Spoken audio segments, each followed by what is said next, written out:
If you want to take your training to the next level, today we're going to cover 3 very simple things that you can include in your training to improve your execution, regardless of what your goals are, regardless of what your training environment's like.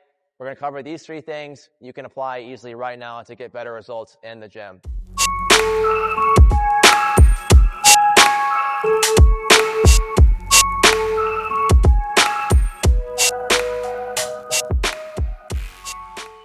The first training variable I want to talk about today is going to be using tempo to improve movement execution.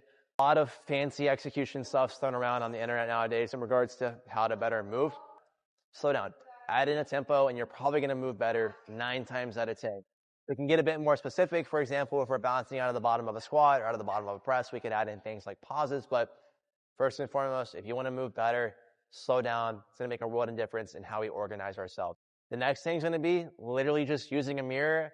If you're training in a CrossFit gym, I'm really sorry. This may not be able to help you, but use a mirror. We're trying to get better positional awareness. Having a visual representation of where we are in space, it's going to make a huge difference in how we move and also how fast we can improve our movement.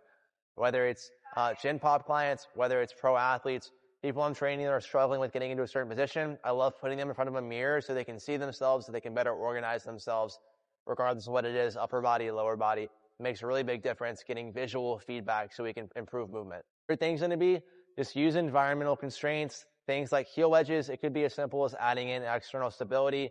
If you struggle with a pattern, give yourself external stability.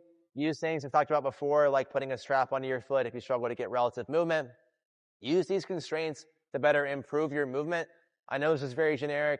I could get into a variety of different topics based off the feedback I get from this video if you guys want me to cover how to improve very specific movement issues. But generally speaking, don't back yourself in the corner of having to do one exercise variation a very specific way. Find a variation that's going to be a better teaching tool for you, or find some constraint to add into that exercise to help you improve your execution in the short term.